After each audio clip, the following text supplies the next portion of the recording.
ரெண்டு மூன்று முக்கியமான விடயங்கள் அது அதிபருக்கும் ஆசிரியர் சமூகத்துக்கும் சார்ந்து நினைக்கின்றேன். இந்த மாணவர்கள் இவ்வளவு அமைதியாக இருப்பது நான் சென்ற இடங்களில் காண்பது கிடையாது.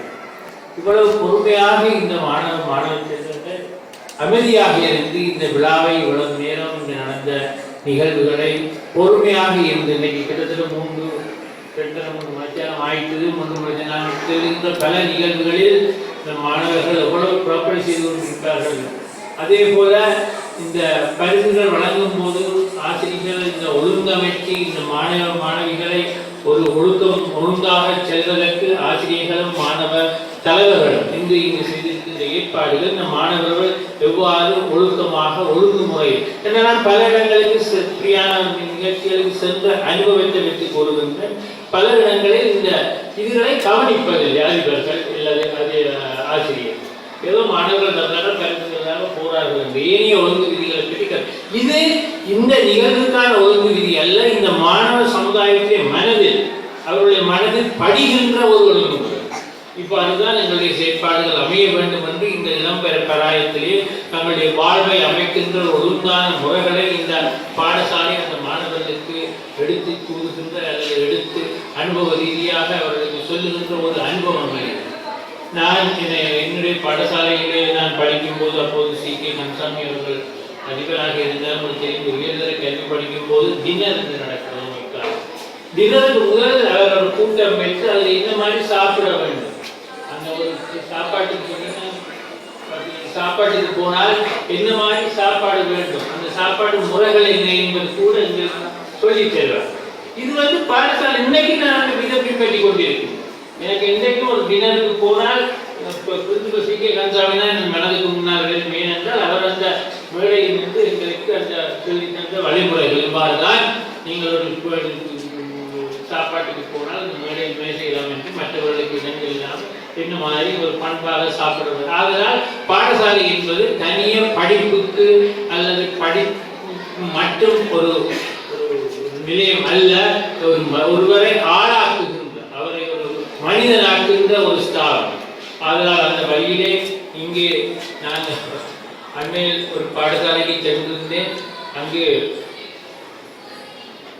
பிரதம விருந்தினர்கள் ஏனைய விருந்தினர்கள் அழைத்து செல்கின்றால் பார்த்தால் வாசலில் ஒரு டொய்லெட் ஒன்று திறந்து வைக்கிறார்.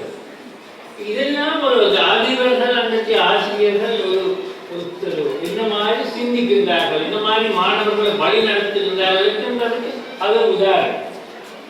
அதே போல இந்திய மாணவர்கள் நான் பாராட்ட மட்டும் ஒழுங்காக இவ்வளவு நேரம் இருந்து இந்த நிகழ்வை பார்த்து கொண்டிருப்பது மட்டுமல்ல, இன்னும் இந்த மாணவ செல்லங்களுக்கு நான் விரும்புகின்றேன்.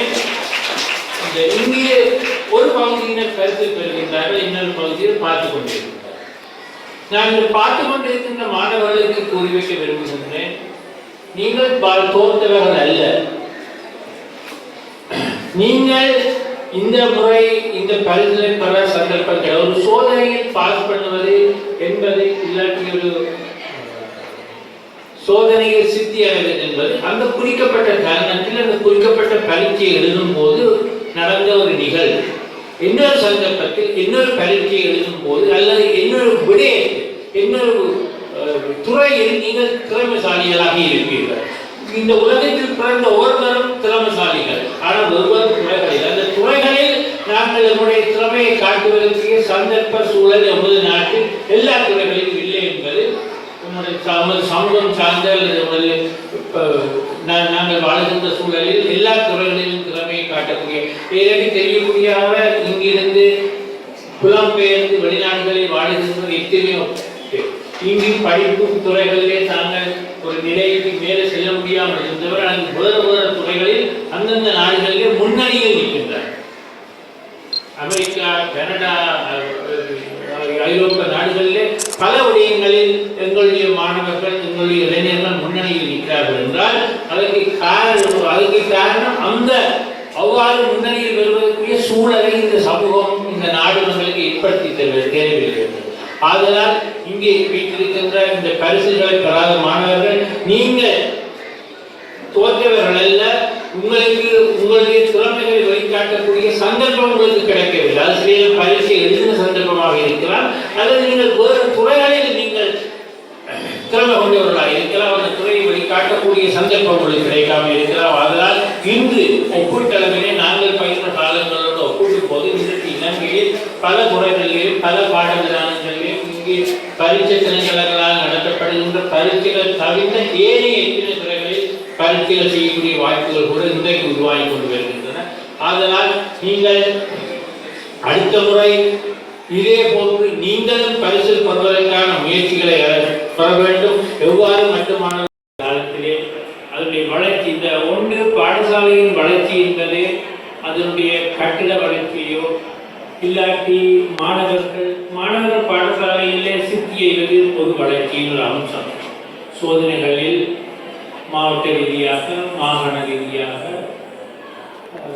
நாடு தழுவிய ரீதியாக நடக்கும் பரிசுகளிலே மாணவர்களுடைய சித்தி எழுதுகின்ற சுட்டங்களும் ஒரு பாடசாலையினுடைய வளர்ச்சிக்கு ஒரு சுட்டெண்ணாக, அந்த வளர்ச்சி வீத சுட்டெண்ணாக கருதப்படுகின்றது. ஆனால் தனியாக இன்னும் நான் பல இடங்களில் கூறுகிறது, இந்த தனியாக ஒரு கல்வி வளர்ச்சி அல்லது ஒரு பாடசாலை இருந்தது ஒரு மாணவனை உருவாக்கும். தனிய பாடத்தை படிப்பிப்பது மட்டுமல்ல, அந்த மாணவன் ஒரு ஆளுமை பொருந்தியவனாக இந்த சமுதாயத்தின் நாளைக்கு ஏனைய